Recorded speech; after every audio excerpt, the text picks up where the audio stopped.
Five Nights at Freddy's is a really weird movie. Every single aspect of the film is amazing, except for the script. The set design, great. The Jim Henson puppets, breathtaking. Josh Hutcherson, super fun. But the script, the one thing holding the entire film together, it's just kind of not very good.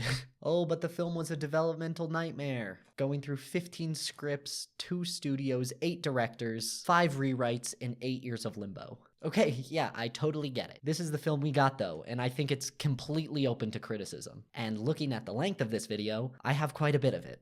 The film starts and we're introduced to Mike, a mall security guard who watches someone tug on a kid's arm a little bit too hard, and Mike proceeds to beat his ass. I wonder why Mike was so quick to snap at a possible abduction. I don't know, doesn't matter. Mike gets fired. He goes to a job counselor named Steve Raglan, played by Matthew Lillard. Except, every single news organization in the world published articles saying that Shaggy Rogers will be playing William Afton, so the twist at the end kind of meant nothing. Thankfully, the editing still holds for a second so that the audience would applaud.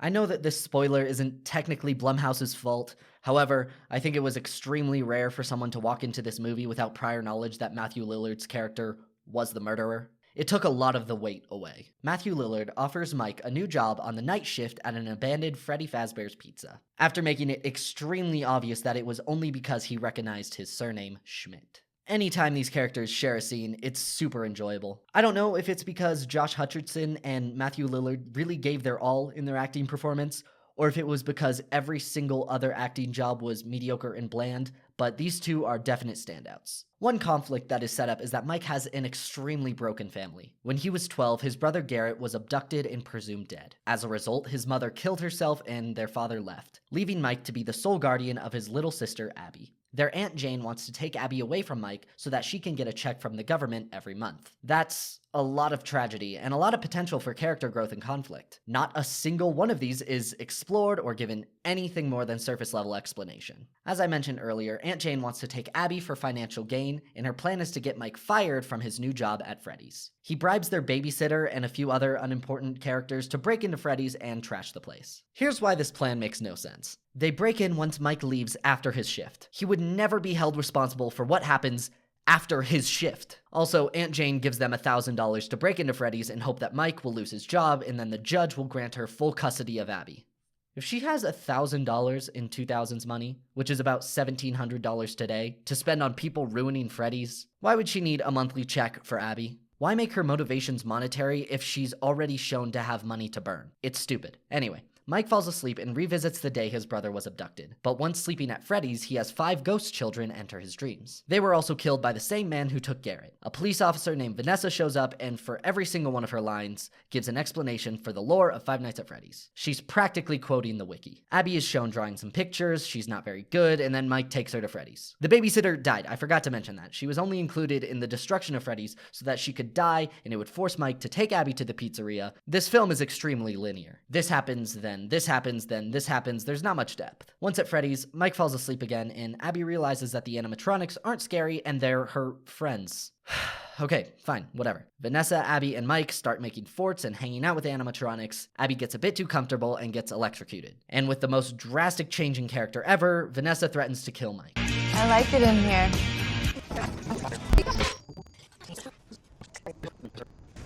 You can do whatever you want with your own life, but if you ever bring Abby back here again, I will shoot you.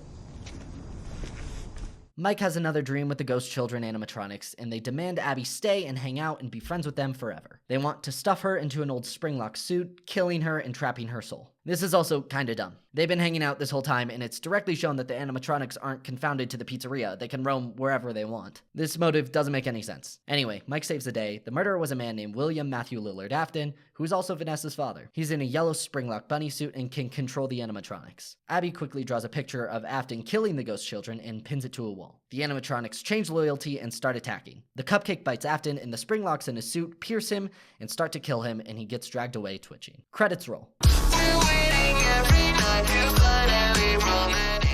You might be thinking, wow, that was an abrupt, kind of unsatisfying ending. Yeah. Having the cupcake give the finishing blow, the cupcake, is extremely unsatisfying to the narrative. This is the end of the film in the sense of this is where the credits are, but almost none of the plots or conflicts are even wrapped up. Is Afton dead? I don't know. Did Aunt Jane have any direct repercussions for her actions? I don't know. Is there any conclusion for Garrett? No. There were just too many moving parts in this film. They couldn't have possibly given a satisfying conclusion that wrapped everything up neatly.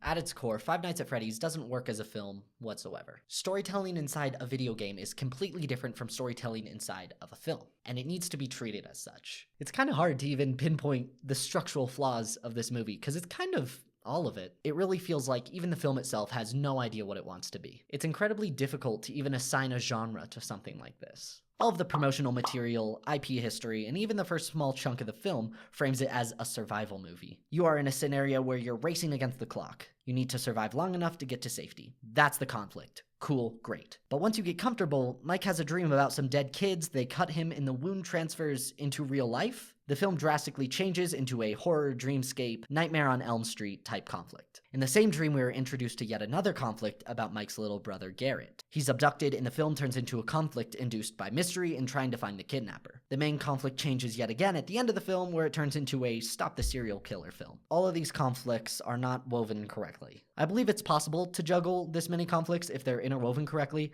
but unfortunately, this film doesn't have the right time or writing to make the audience really care about all of this. That's the biggest problem. In storytelling, your only job is to force the audience to care about the characters and the conflict. In the simplest terms, the conflict of this film is death. The lasting effect of Garrett's death on Mike, the murders of William Afton, and their survival against the murderous ghost robot children. Lots of death. The threat and ramifications of death is actually a really good and compelling central conflict. However, it needs to be done carefully and correctly. Good examples are Goose from Top Gun, Tony Stark, or Mufasa. There's actual character development, and as the audience, we feel the weight of the death, because we know the characters, and we care about their stories. Failure to do this results in what I like to call the Death Star effect. I can say in confidence that none of you were upset when the Death Star exploded and 1.5 million people died. But here's the thing, you're not really supposed to. There are no characters on the Death Star. There's no emotional weight to any of the deaths, even though the quantity is so high. In the context of Fnaf, it's super unfortunate that there's not a single well-written character in the entire film. Baby Garrett was killed. It's unfortunate, but the only scene Garrett is in is the scene where he gets taken. It gets played over and over and over, and we really know nothing about Garrett. It's really hard to feel upset, especially if in the context of the film,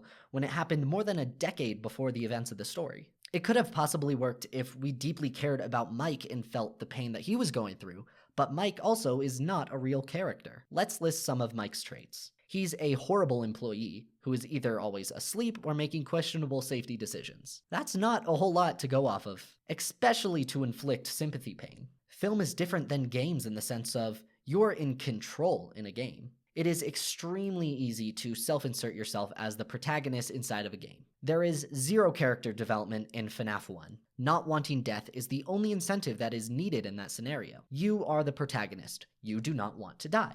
However, in film, you can't really control anything. If you want death to be a conflict, you need to directly go out of your way to make it seem threatening and tragic. This isn't exclusive to the lead characters. Abby is screaming or drawing in every scene, and her safety isn't given a second thought based on how little we get to know her. There is no weight to death in this film. And if there's no emotional conflict, why should I care about the outcome of the story? I know it's extremely hard to make a film about an already beloved IP, and to a certain extent, I kind of respect it. I respect that the story is so drastically different from the games. However, the story inside the games is such a well thought out, tightly woven story that strains so drastically from the source and then constantly referencing back makes everything feel super messy. You can't set up children turning into ghosts as normal and consistent, and then have Garrett never be shown as one. I'm well aware that there are rumors and speculations that Garrett will come back as the puppet. However, Garrett's disappearance is one of the central conflicts of the film. This film was never marketed as part 1 of 2.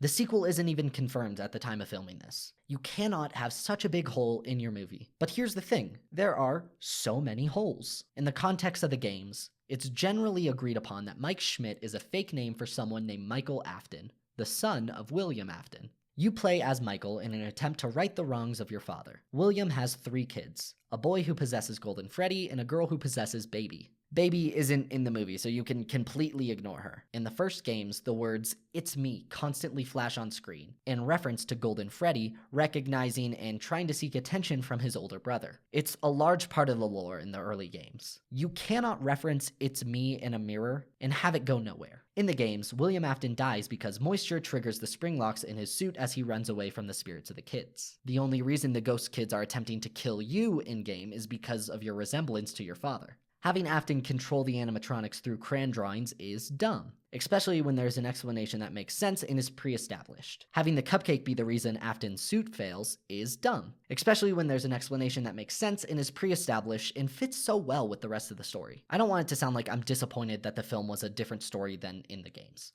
My issue lies with the constant referencing to major plot points inside the games and choosing the weakest answers in deliberate attempt to have people not be able to predict anything. If you want crayon drawings to be able to tamper with the memories of the animatronics, you need to set that up in the first act of your film. You cannot have the entire film hang on something that is never brought up until the last 5 minutes. The entire experience is almost 2 hours of setup. Every single scene is a backstory. The meat and potatoes of this story just aren't there. I don't hate this movie, but I also think it can't stand on its own. It's difficult to watch without prior knowledge of the games, and nearly impossible to watch with.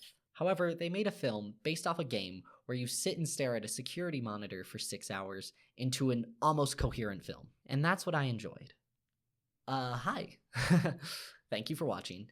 I definitely had a lot more to say about this film than I initially thought I would. Make sure to like and subscribe if you enjoyed. Also, for those of you who are interested, I have a radio show on 107.1. It's basically a podcast-style show where me and my friend Luke talk about film for almost an hour. I record every single show that we do, and I post it over on the JUMPCUT YouTube channel. So if you have any interest in listening to what we have to say about certain films, a link will be in the description. Go ahead and give it a listen. But until next time, I'll see ya.